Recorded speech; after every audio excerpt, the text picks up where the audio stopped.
Hey everyone, मेरा नाम है आर्य और आप देख रहे हैं मेरा चैनल ऑलवेज आर्टिस्टिक। तो स्टिल लाइफ बनाने के लिए सबसे पहले हम शीट को दो पार्ट्स में डिवाइड करने के लिए एक सेंटर लाइन ड्रॉ करेंगे। आप स्केल का यूज़ कर सकते हो, मेरे को प्रैक्टिस है इसलिए मैं स्केल का यूज़ नहीं करता हूँ। फिर इस तरह से हम उसके एरियाज़ को मार्क करेंगे। हमने इसको 3 पार्ट में डिवाइड किया है। फर्स्ट अपर पार्ट जो इसका कैप वाला एरिया है,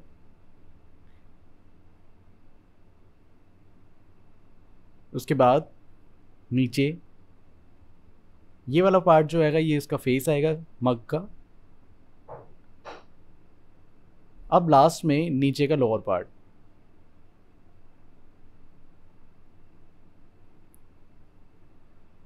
अब आप अगर ध्यान से देखेंगे, इसको ज्योमेट्रिकल फॉर्म्स में कन्वर्ट करेंगे तो ये कुछ इस तरह से दिखेगा। अपर पार्ट थोड़ा ट्रायंगल का, फिर नीचे 2 ब्लॉक्स आएंगे।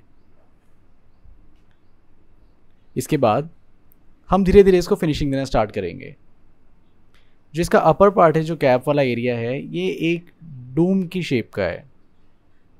इसके बाद हम सेंटर लाइन से दोनों साइड इक्वल मार्क करेंगे ताकि जो हमारी ड्राइंग है वो दोनों साइड से इक्वल और एक्यूरेट बने।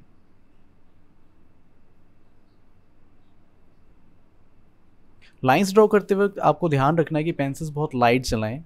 हमारी ड्राइंग जब एक्यूरेट ड्रॉ हो जाएगी उसके बाद हम धीरे धीरे उसमें डार्कनेस लेकर आएंगे, उनकी लाइंस को और फिनिश करेंगे। इस तरह से मार्क करके ड्राइंग करने का जो तरीका है, इससे आपकी ऑब्जर्वेशन पावर बढ़ती है और आपकी ड्राइंग में एक्यूरेसी आती है और गलती होने के चांसेस बहुत कम होते हैं। इस तरह से हम दोनों साइड से इक्वल मार्क करते हुए चलते हैं जिससे शेप हमारी एक्यूरेट आती है। इस ड्राइंग में जो हमारा ऑब्जेक्ट रखा हुआ है इसमें काफ़ी सारे कर्व्स हैं, तो इन कर्व्स के लिए दोनों साइड पे जो इक्वल कर्व्स आना बहुत ज़रूरी है, वरना शेप जो है वो इक्वल सर्कुलर फॉर्म नहीं आएगी, वो बहुत ही ख़राब लगेगी। इसलिए हम दोनों साइड को मार्क करते हुए इसको आगे ड्रॉ करते हैं। अब ये हमारा हैंडल वाला पार्ट है। अभी रफली हम ड्रॉ करके सिर्फ शेप लेते हैं कि ताकि जो उसकी प्रोपोर्शन है वो एक्यूरेट आए। इस तरह से ड्रॉ करने के बाद हम उसको धीरे धीरे अब फिनिश कर रहे हैं।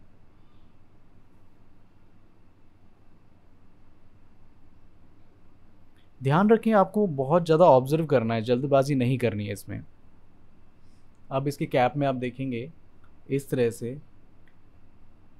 3 लेयर्स हैं, एक अपर पार्ट, फिर मिडल, फिर लोअर पार्ट। उसके बाद लास्ट में एक बॉर्डर वाला पार्ट आएगा।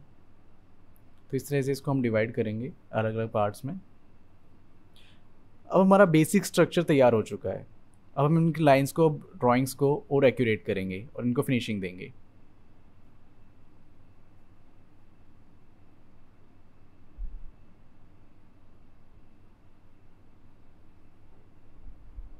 अब इस तरह से अब हम इनको डिटेलिंग दे रहे हैं।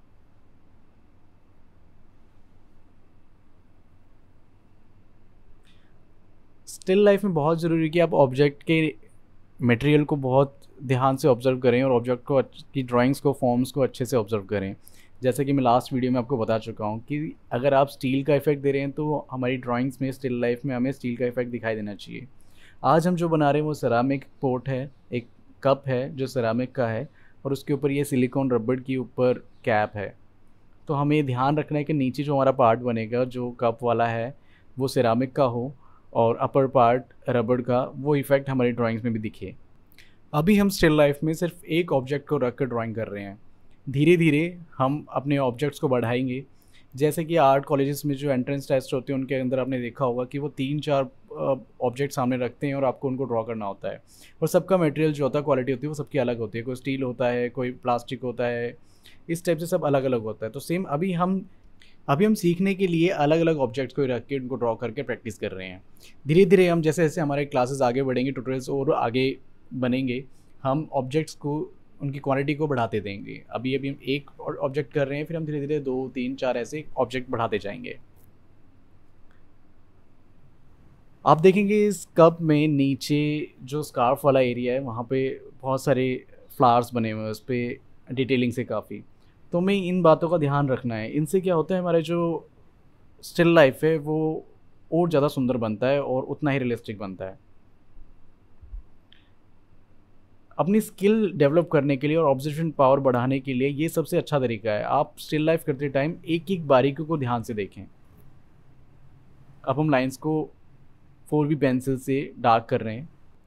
जैसे कि मैं आपको लास्ट वीडियो में भी बता चुका हूँ कि आप स्टिल लाइफ बनाते टाइम ऑब्जेक्ट को जितना ज़्यादा ऑब्जर्व करेंगे, आपकी ड्राइंग में उतनी ही ज़्यादा एक्यूरेसी आएगी। हमारी ड्राइंग जो है वो ऑलमोस्ट कंप्लीट हो गई है। अब जो शेडिंग है वो हम नेक्स्ट ट्यूटोरियल में सीखेंगे। स्टिल लाइफ के अंदर जो सारा खेल होता है वो लाइट एंड शेड का होता है। अब सिरामिक बनाने के लिए आपको सबसे ज़्यादा हाईलाइट्स का ध्यान रखना है, जो कि अपर पार्ट में, मिडल पार्ट में और राइट साइड में उसके हैंडल पे पड़ रही है।